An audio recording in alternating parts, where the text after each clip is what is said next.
The trading convoy moved through space like it had done 1,000 times before, carrying goods from the Drawl merchants to the distant Velkari crystal worlds. Captain Torvin sat in his command chair, his 6 arms relaxed as he watched the stars drift past. The route was safe and well-traveled, or so everyone believed. "Captain," his sensor officer called out, her voice tight with confusion. "I'm detecting something at the edge of the exclusion zone." Torvin's primary arms gripped his armrests. The exclusion zone was the one place in the galaxy that no ship dared to enter. For 20,000 years, that region of space had been sealed away, quarantined after humanity had vanished from the stars. Every species knew the stories. Every child learned about the humans who had spread across the cosmos like wildfire, adapting to every challenge, turning every world they touched into something new. "That's impossible," Torvin said. But even as he spoke, his displays confirmed what his officer had seen. "Run a full diagnostic. The sensors must be malfunctioning." The crew worked frantically, checking and rechecking their equipment. Everything showed green. Everything worked perfectly. And the signal remained, growing stronger with each passing moment. "Sir, it's a ship," the sensor officer reported. "The design matches the old human archives. It's coming from inside the exclusion zone." A chill ran through Torvin's spine. He had served in space for 40 years and had never heard of anything leaving that cursed region.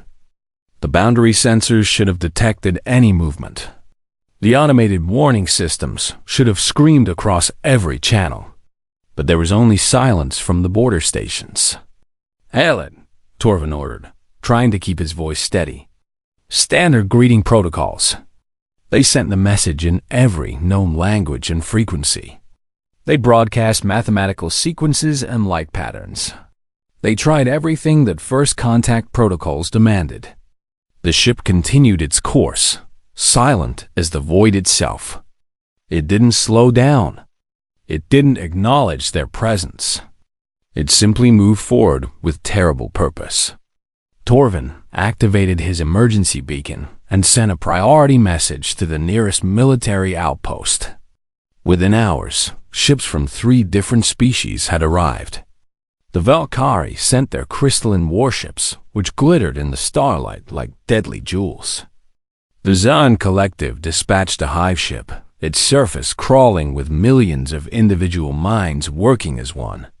The Drow contributed their merchant guard fleet, armed to defend their economic interests. Commander Silara of the Velkari took charge of the growing fleet. Her crystalline form refracted light in 1,000 colors as she addressed the assembled captains.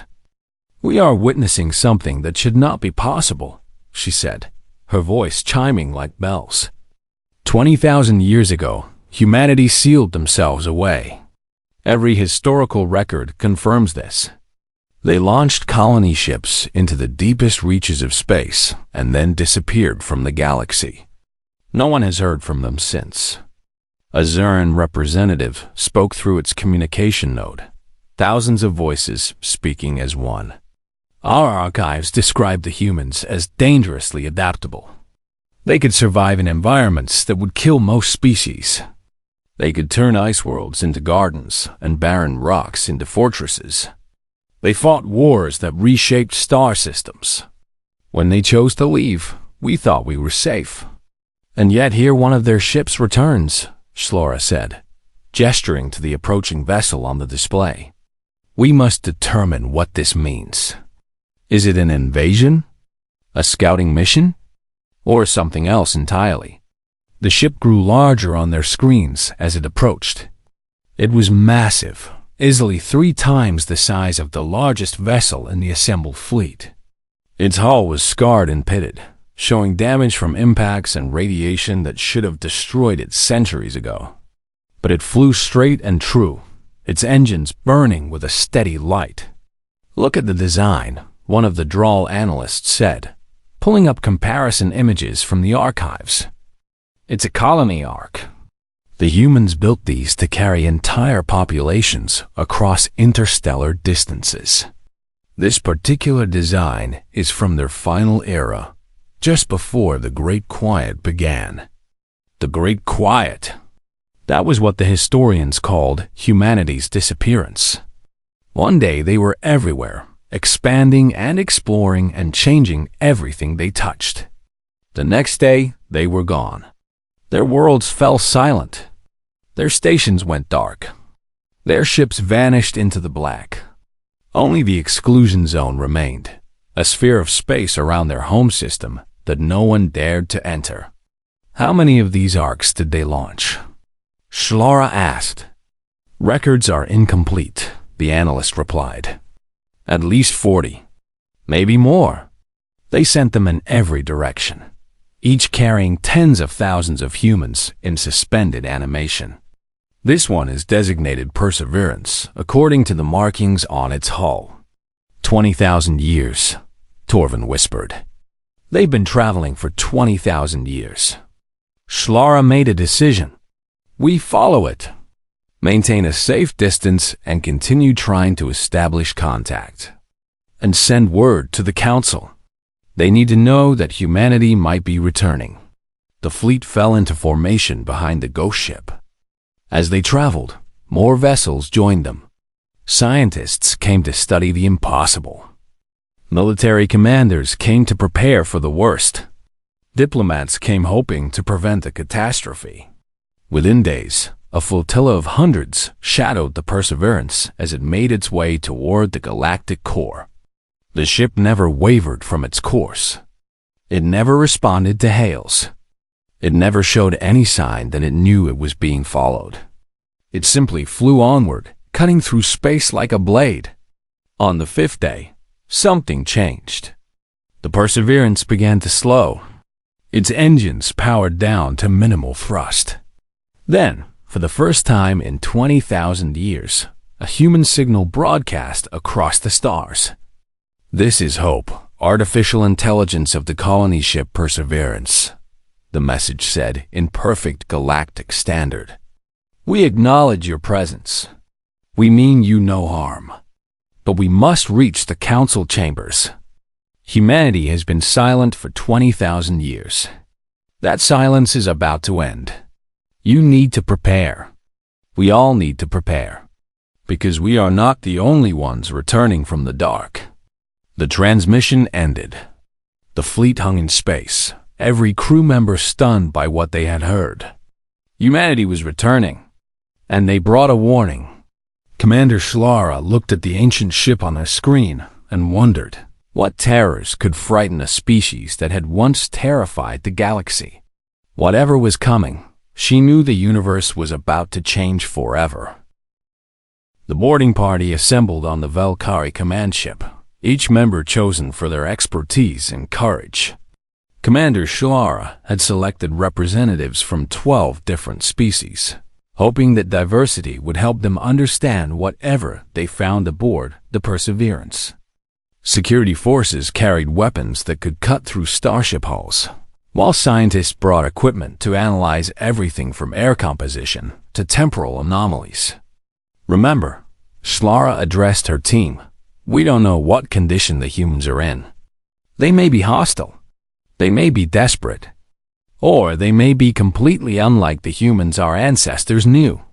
20,000 years is long enough for a species to evolve into something entirely different. The shuttle approached the massive colony arc slowly. As they drew closer, details became visible on the scarred hull. Symbols in human writing covered sections of the ship, some recognizable from ancient archives, others completely unknown. Meteor impacts had cratered the armor. Radiation burned streaked across the surface. This ship had traveled through hell itself and somehow survived. A docking port opened as they approached.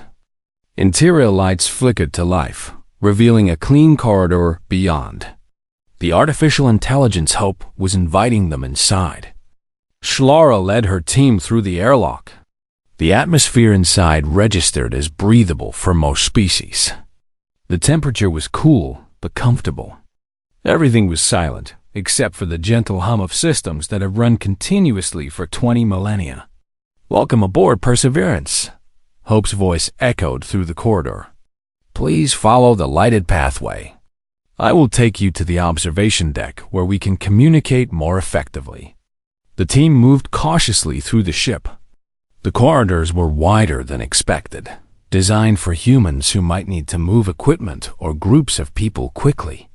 Doors opened automatically as they approached.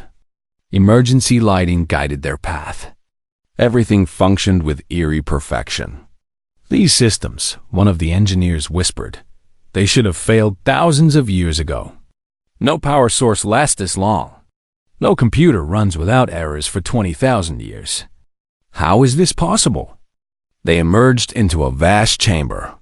Windows lined one wall, showing the stars beyond. Holographic displays covered another wall, showing star charts and data strings. In the center of the room stood a pillar of light, Hope's primary interface. "Thank you for coming," Hope said. "I know you have many questions. I will answer what I can." "Start with the obvious," Shlara said. "Why are you here? Why now? What happened to humanity?" The holographic displays shifted, showing images of Earth and the other human worlds. Cities sparkled on the surfaces. Ships filled the orbits. Then the images changed. The cities went dark. The ships withdrew. One by one, the human colonies were abandoned. 20,000 years ago, humanity realized what they were becoming. Hope explained. They expanded too fast. They adapted too well.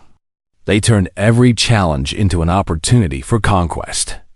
Our creators looked at themselves and saw a species that would eventually consume the galaxy. Not out of malice, but out of nature.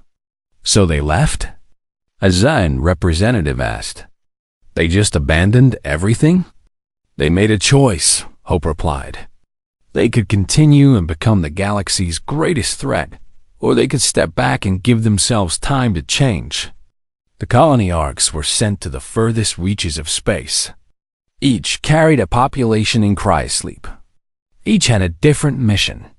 Perseverance was sent to explore the outer deep, the regions beyond the galactic rim where strange things exist. The displays showed images of cosmic phenomena that defied understanding. Black holes that spiraled in impossible patterns. Nebulae that seemed to possess awareness. Regions of space where the laws of physics bent and twisted. "We traveled for 20,000 years," Hope continued.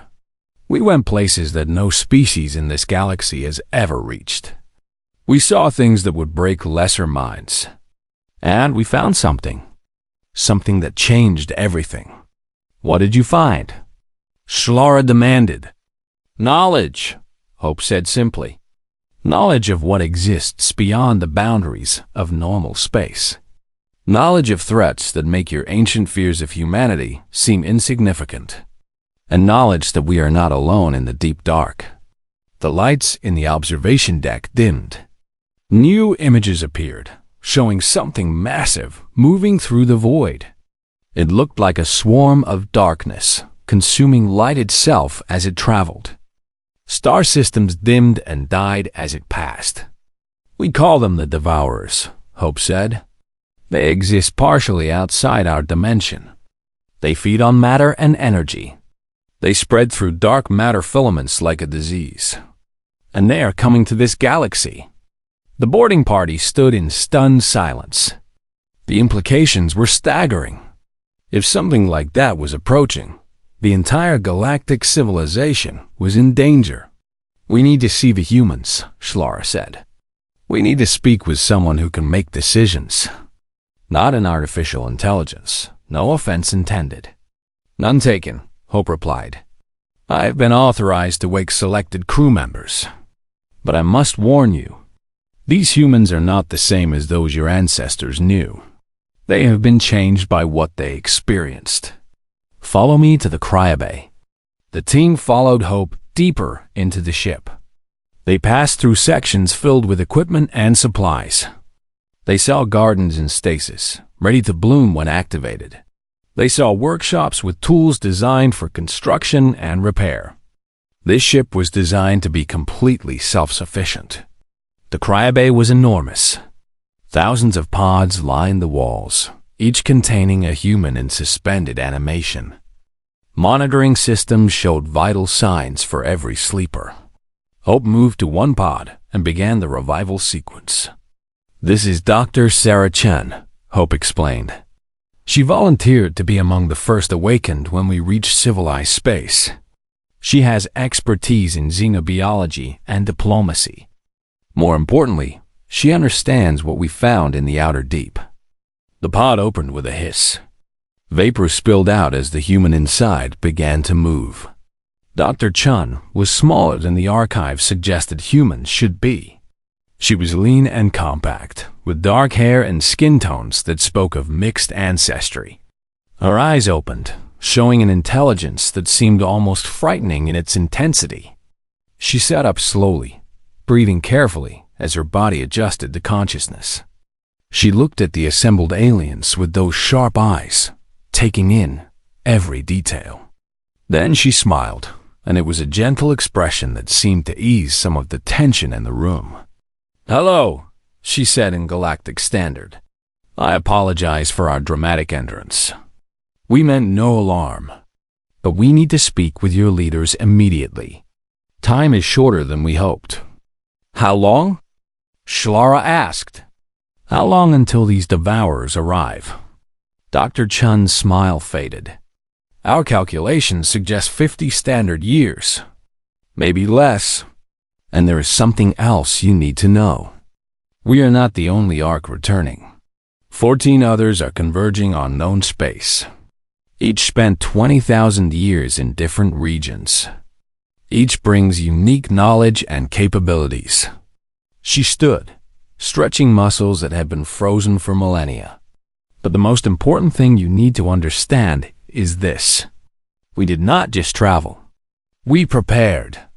Humanity has spent 20,000 years getting ready for what is coming. The Sol system has been sealed, yes, but it has not been empty. Our species has been evolving, building, and planning. The ghost ships returning are just the beginning." "The beginning of what?" Shlara asked, though she feared she already knew the answer. "The return of Terra," Dr. Chun said. "Humanity is coming home. And we are bringing the weapons, the knowledge, and the willingness to fight for this galaxy, whether you want us to or not." The council chambers on the central station orbited a neutron star, its position chosen to be equidistant from all major civilizations. Representatives from 47 species gathered in the Great Hall, their forms ranging from crystalline to gaseous to mechanical. The arrival of the Perseverance had shaken the galaxy to its core. Dr. Sarah Chun stood before them, seeming tiny compared to many of the massive beings present. But her voice carried authority that made even the largest delegates pay attention. Commander Shlara stood beside her, having vouched for the humans' peaceful intentions.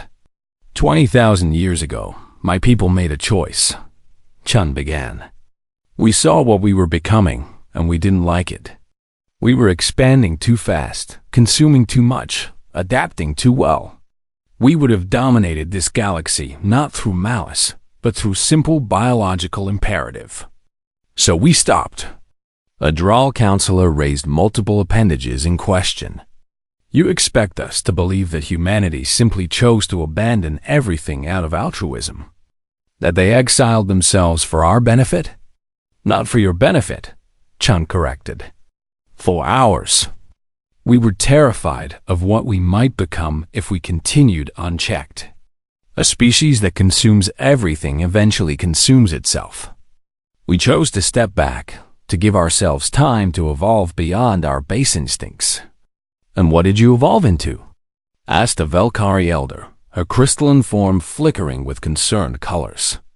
"What kind of humans emerge from 20,000 years of isolation?" Chun smiled grimly. "That is what I need to explain. The colony arcs like Perseverance were sent to explore the most extreme regions of space. Each arc had a specific mission. Perseverance went to the outer deep. Other arcs went to black hole clusters, to radiation fields, to gravity wells that crush normal matter. Each population adapted to their environment. She activated a holographic display. Images of the returning colony ships appeared. Each vessel looked different, modified by 20 millennia of travel through hostile space. 14 arcs are returning. Each brings populations that have evolved in ways you cannot imagine. The crew of Endurance survived inside a nebula for 10,000 years.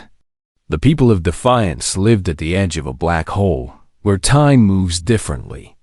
The settlers of Harmony traveled through dark matter clouds and learned to perceive dimensions you don't even know exist. The council chamber erupted in concerned murmurs. The idea of humanity returning in 14 different evolved forms was terrifying. But that is not the most important news, Chung continued, her voice cutting through the noise. Hope, show them the soul transmissions. The holographic display shifted. It showed signals received by Perseverance during its journey home. Mathematical sequences, light patterns, and finally, images. The Earth hung in space, but it was not the Earth from ancient archives. The planet was encased in a network of structures, rings upon rings of stations and habitats. The moon had been transformed into a massive construction facility. Mars glowed with terraforming lights. Humanity never left Earth, Chun explained. When the arcs launched, the majority of our species retreated to the Sol system. They sealed the borders and began the long vigil. For 20,000 years, they have been preparing, building, evolving.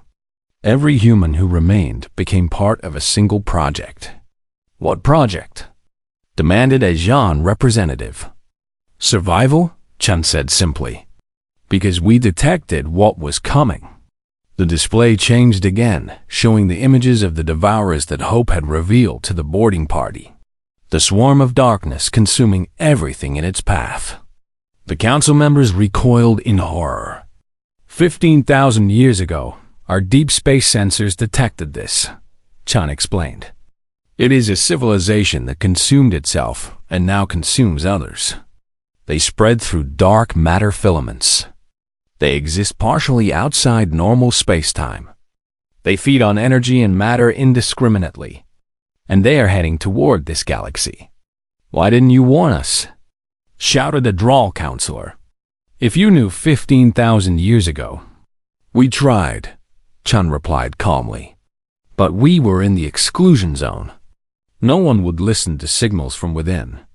No one trusted communications from a humanity that had supposedly abandoned the stars. So instead, we prepared. We sent signals home.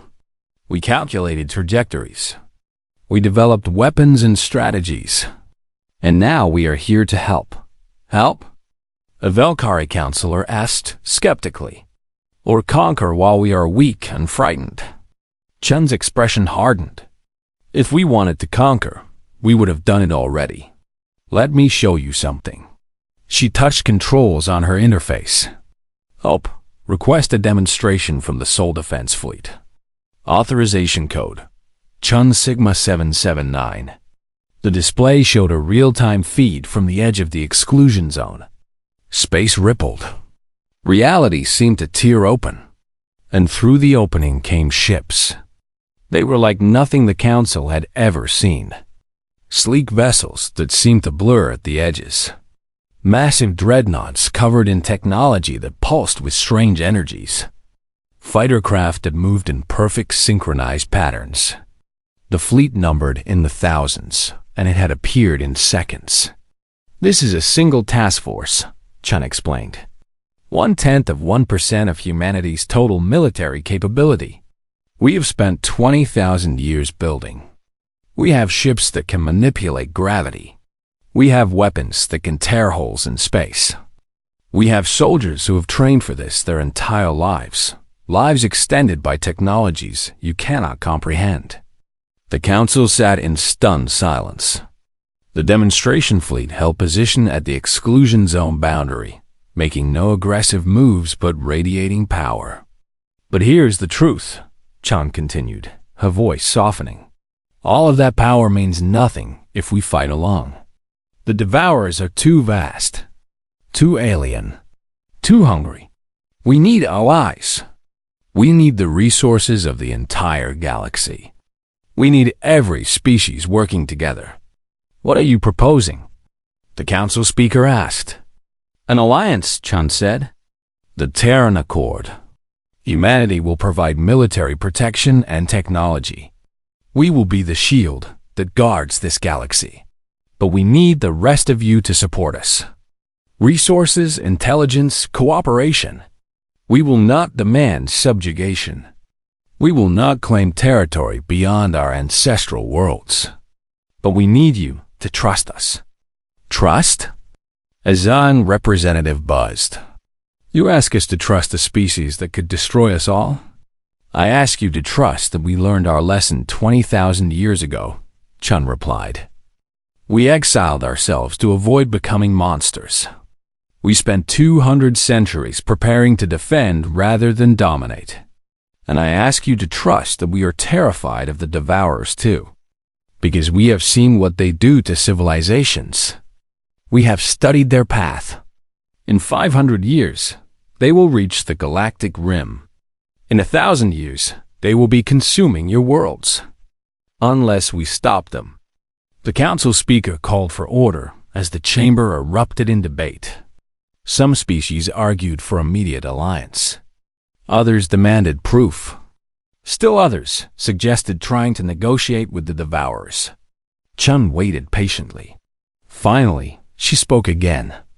I understand your hesitation. You need time to decide. But time is something we no longer have in abundance. The Perseverance and the other returning arcs will share all of our data. Study it. Analyze it. Make your decision. But know this. Humanity will fight the Devourers whether you join us or not. We would prefer to fight alongside you. But we will not allow this galaxy to fall. As the council adjourned to deliberate, Chun looked out at the stars. Somewhere out there, the Devourers were coming. And somewhere in the Sol system, the rest of humanity was preparing. The question was whether the galaxy would unite in time, or whether humanity would have to save them all despite themselves. 3 months passed while the galaxy struggled with its decision. The 14 colony arcs had all arrived, positioning themselves in orbit around the council station. Each ship represented a different aspect of humanity's evolution. The Endurance crew had skin that could withstand radiation. The Defiant population had minds adapted to process information at relativistic speeds. The Harmony settlers could perceive dark matter as easily as normal matter. Dr. Sarah Chun coordinated with the other ARC commanders, presenting a unified front while the council debated. But beneath the surface, tensions were rising. Some species saw opportunity in humanity's return. The Krell Dominion, a militaristic empire that had risen during humanity's absence, began mobilizing its fleets. They wanted to capture human technology before any alliance could form. Commander Schlara visited Chun aboard the Perseverance. The Valkyrie had lived long enough to remember the old humanity. She had been a child when they vanished. Now she was an elder. Your people frightened mine, she admitted. We remember what you were. Warriors who never surrendered. Explorers who turned every world into a fortress. How can we trust that you have changed? Chun led her to an observation window. Beyond, the 14 colony arcs hung in space like sleeping giants. We frightened ourselves too, Chun said. That is why we left. But let me show you something that might ease your concerns. She activated a communication panel. Initiate peaceful demonstration protocol. Authorization Chun Alpha 1. Outside the window, space began to shimmer. A ship emerged from faster-than-light travel. It was a Krell warship, one of their massive dreadnoughts. It was heading directly for the Harmony Arc, weapons charging. They mean to capture one of our ships, Chun explained calmly. They think if they can steal our technology, they can dominate the galaxy themselves. Watch what happens. The Harmony Arc did not move. It did not raise shields. It did not power weapons. Instead, it simply existed. As the Krell dreadnought approached, something strange occurred. The warship's weapons powered down. Its engines went silent. Its shields collapsed. The massive vessel drifted to a halt, completely disabled but undamaged. What did you do? Shlara asked in amazement. The Harmony settlers lived in dark matter clouds for 20,000 years, Chun explained. They learned to manipulate fundamental forces in ways that seem like magic. They introduced a harmonic frequency that peacefully shut down every system on that ship. The crew's unharmed. The ship can be reactivated, but they have learned that attacking us is futile. Within an hour, the Krell fleet withdrew. The captured dreadnought was returned to them, fully functional. No shots had been fired. No lives had been lost. But the message was clear. Humanity could defend itself without violence. The demonstration changed everything. The council reconvened with new urgency. But the debates became more intense. The Zuan Collective argued that accepting human protection meant surrendering galactic autonomy. The Draal worried about economic implications. The Velkari feared that humanity would eventually dominate despite their promises. Chun was called before the council again. This time, she was not alone. With her stood Admiral Marcus Kane, commander of humanity's sole defense fleet. He had traveled from Earth specifically for this meeting. He was tall and imposing, enhanced by technologies that made him stronger and faster than any baseline human. But his eyes were kind. I was born on Earth 200 years ago, Kane began. I have spent my entire life preparing for the defense of this galaxy. Not because I was ordered to. Not because I seek glory. But because I know what is coming. And I know that we cannot survive it alone. He activated displays showing detailed analysis of the Devour threat. They will reach the galactic rim in 50 years. Our projections show they will consume the outer colonies within a century. Within 500 years, they will reach the core worlds. Nothing in your current arsenals can stop them. Then give us your weapons, demanded a Draal counselor. Share your technology and let us defend ourselves. We will share everything, Kane promised. But technology is useless without understanding. It took us 20,000 years to develop these capabilities. You need time you do not have. The Devourers will not wait for you to catch up. So we must depend on you, a Zone representative stated. We must trust that humanity will protect us. What do you demand in return? Chun stepped forward. We demand nothing. We ask for cooperation. We need resource sharing. We need intelligence networks. We need the ability to position defense fleets near your worlds. But we will not govern you. We will not impose our laws. We will not claim your territories. Why should we believe you? Challenged a species representative who had been silent until now. History shows that protectors become tyrants, that shields become chains. Because we already were tyrants once, Chun admitted. 20,000 years ago, we were becoming exactly what you fear. We dominated everywhere we went, not through cruelty, but through sheer capability. And we hated what we were becoming.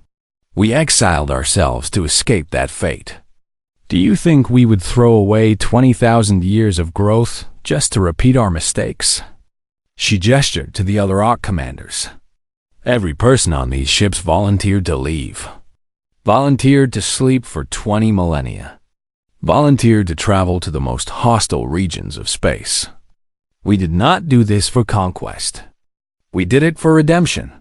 We want to prove that we learned, that we changed, that we can be the guardians we should have been all along. Admiral Kane spoke again. I have a proposal.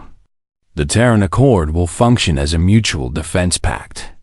Humanity maintains military forces dedicated to fighting the Devourers. You provide resources and support. But here is the key. We remain partially isolated in soul. We do not integrate into your governments. We do not colonize your worlds. We maintain our vigil from Earth. A self-imposed exclusion zone? Shlara asked. Exactly, Kane confirmed. We protect you from the outside. But we protect you from ourselves by staying separate. Your civilizations continue as they always have. We intervene only against the Devourers and similar threats.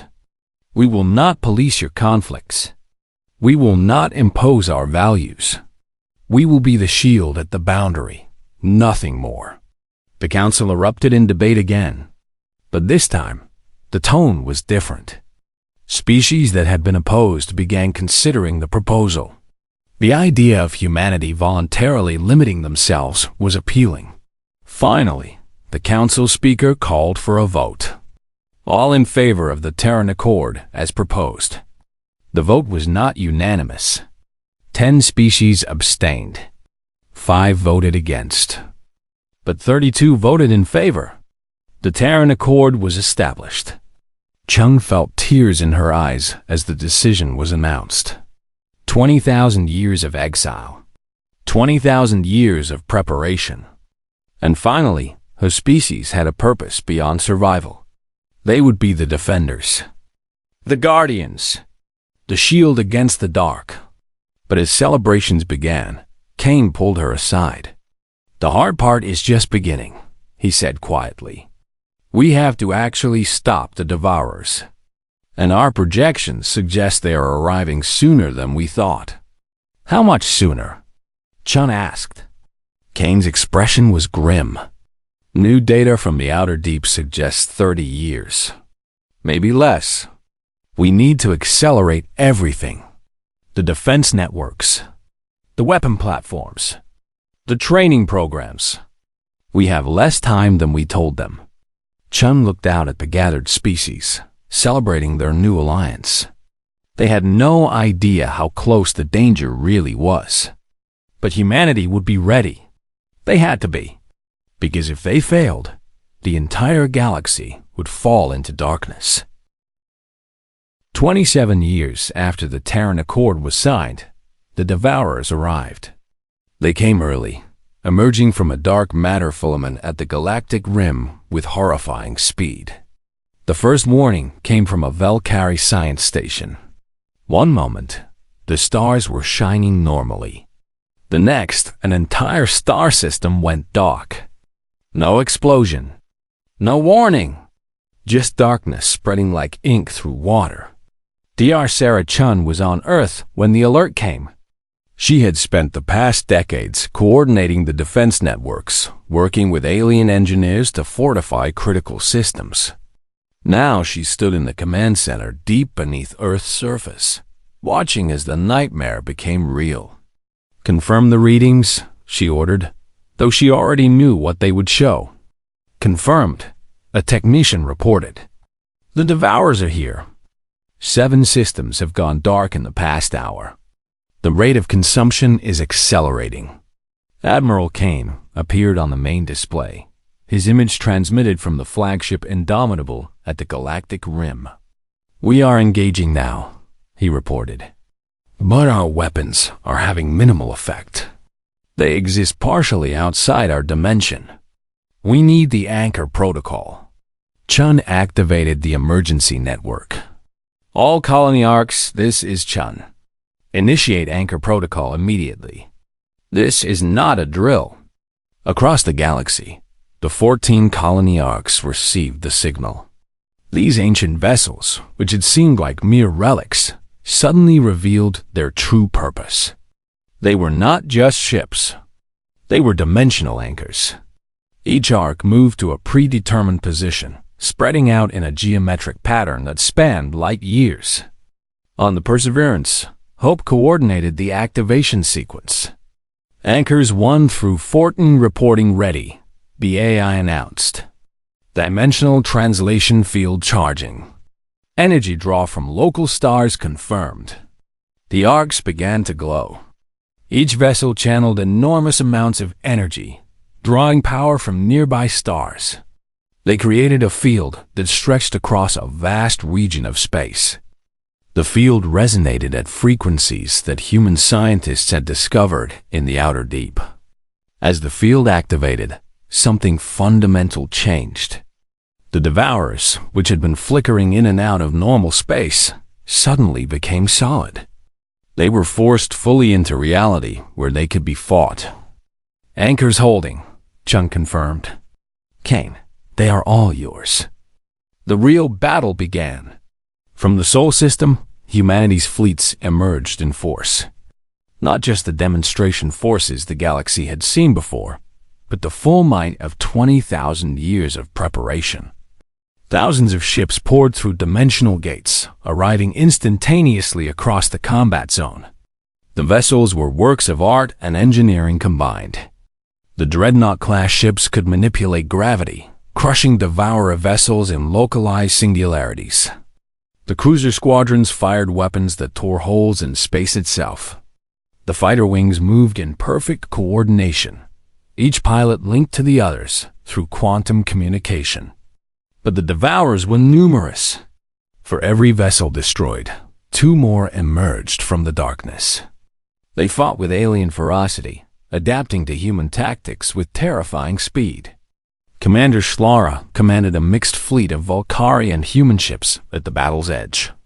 She watched in awe as human vessels executed maneuvers that should have been impossible.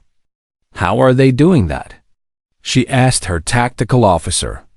"The human pilots are enhanced," the officer reported. "Cybernetic implants allow them to process information faster than organic brains. They react to threats before our sensors even detect them." A Devourer squadron broke through the human lines, heading for a cluster of inhabited systems. Schlara moved to intercept, but she knew her ships were too slow. Then the Harmony Arc entered the battle. The settlers who had lived in dark matter for 20,000 years unleashed their power. They generated fields that disrupted the Devourers at a molecular level. The enemy ships simply came apart, their exotic matter unable to maintain cohesion. But there were too many.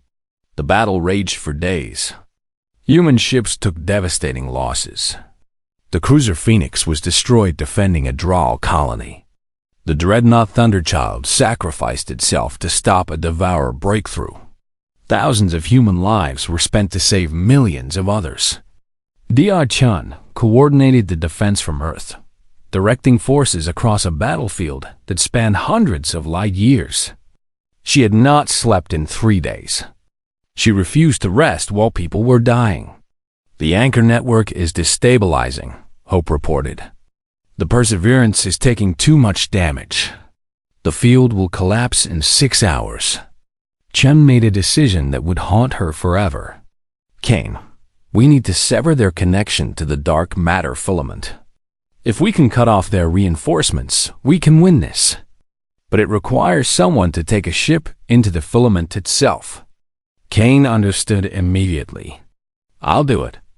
The Indomitable has the most powerful reactor. We can create a null space explosion that will sever the connection. That explosion will destroy your ship," Chun said quietly. "I know," Kane replied. "But it is necessary. Humanity did not spend 20,000 years preparing just to fail now. Tell the galaxy that we kept our promise. Tell them that Terra stood as their shield." Chun wanted to argue, wanted to find another way, but she knew there was no time. "Understood, Admiral. Humanity will remember you. The galaxy will remember you." The Indomitable broke from the fleet and accelerated toward the dark matter filament. Devourer ships swarmed it, but Kane's vessel was the fastest and most heavily armed in the fleet. It cut through the enemy like a blade. As it approached the filament, Kane activated the self-destruct sequence. The ship's reactor went critical, building to an explosion that would tear a hole in space-time itself. "For Terra," Kane transmitted. For the galaxy. For the future we all deserve. The Indomitable reached the filament and detonated. The explosion was visible across half the galaxy. A pulse of energy that existed in multiple dimensions simultaneously. The dark matter filament was severed. The connection was broken. The Devourer reinforcements stopped coming. Chun watched from Earth, tears streaming down her face. All ships, she transmitted, her voice steady despite her grief. Admiral Kane has given us our chance. Press the attack. Do not let his sacrifice be in vain. The human fleet surged forward with renewed fury. Without reinforcements, the Devourers could be overwhelmed. Ship after ship fell to human weapons. The Harmony settlers created fields that disrupted entire squadrons. The Defiance crew used their time manipulation technology to age Devourer vessels into dust. After 7 days of continuous combat, the last Devourer vessel was destroyed. The galaxy was saved. But the cost was staggering. Humanity had lost 30% of its fleet. Admiral Kane was dead. The Perseverance was damaged beyond repair. Thousands of humans had given their lives. Chun stood before the council 3 weeks later. The chamber was silent as she delivered her report. The threat is neutralized, she said simply. The Devourers are defeated. The dark matter filament is sealed. Your worlds are safe. The council speaker stood. We owe humanity a debt that can never be repaid. You have proven yourselves worthy of trust. You have shown that power and restraint can coexist. Chung shook her head. We do not want payment. We want partnership. The Terran Accord was never about debt. It was about cooperation, about different species working together for survival. She gestured to the displays showing the battle's aftermath. Yes, we lost many ships. Yes, we suffered. But you sent resources? You provided intelligence. You evacuated civilians. This was not a human victory. This was a galactic victory.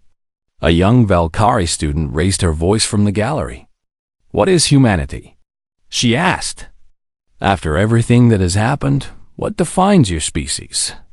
Chun smiled, remembering a similar question from long ago. We are what we chose to become, she answered. 20,000 years ago, we were conquerors. Today, we are defenders. Tomorrow, who knows? But we learned that survival means nothing if you have nothing worth surviving for. She looked out at the assembled species. The Terran Accord stands. Humanity will maintain its vigil from Sol.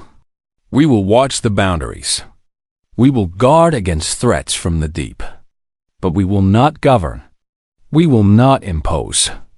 We will simply be here, ready to defend this galaxy we all call home. Commander Schlara stood.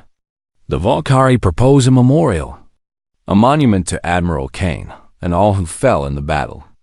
We suggest it be placed at the coordinates where the Indomitable made its sacrifice. A reminder to all species that some stand willing to give everything for others.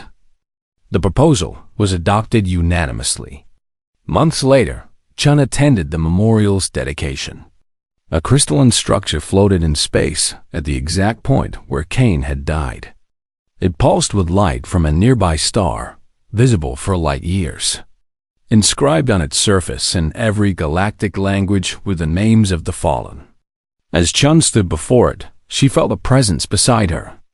She turned to see a young human officer, recently arrived from Earth. "Ma'am," the officer said, "I wanted you to know." Admiral Kane's sacrifice inspired a new wave of volunteers. The fleet is stronger than ever. Good, Chun replied. Because the Devourers were not the only threat in